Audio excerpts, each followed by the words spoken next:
बातमी खेडमधून. खेडमधील चाकणमध्ये मुसळधार पाऊस झालाय. पुणे नाशिक महामार्ग जलमय झालाय. पाणी साचल्याने वाहतूक विस्कळीत झाली. वाहन चालकांना जीव धोक्यात घालून प्रवास करावा लागतोय. पुणे नाशिक महामार्ग जलमय झालेला आहे. मुसळधार पावसानंतरची ही काही दृश्य समोर आलेली आहे. महामार्गावर जीव धोक्यात घालून प्रवास करावा लागतोय. या संदर्भात माहिती घेणार आहोत. आमचे प्रतिनिधी अमोल दरेकर सध्या आपल्यासोबत जोडले गेले आहे. अमोल, सध्या काय परिस्थिती आहे? नक्कीच प्रणिता, आपण पाहतो की उत्तर पुणे जिल्ह्यातील चाकण औद्योगिक परिसराला आजच्या पावसानं खरंतर झोडपलेला आहे. जोरदार बॅटिंग करत पावसानं जोरदार हजेरी लावल्याने पुणे नाशिक हायवे जो महामार्ग चाकण परिसरातून जातो त्यावरती जलमय झाला आणि त्यातूनच खरंतर नागरिक असेल किंवा प्रवासी असेल, चालक असेल यांना मोठी कसरत करायची पाहावयास मिळाली आहे.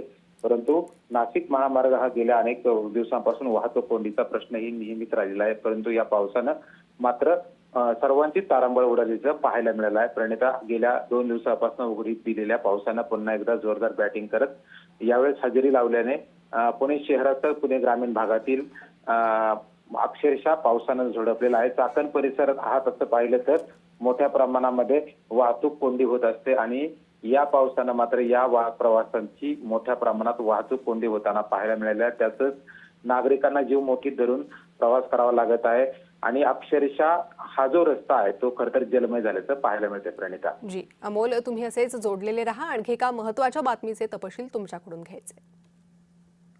आणखी एक बातमी शिरूरमधूनच. शिरूरमधील कानूर वेसाईमध्ये मुसळधार पाऊस झालाय आणि या पावसामुळे ओढे नाले भरलेले आहे. रस्त्यांना नदीचं स्वरूप आलंय.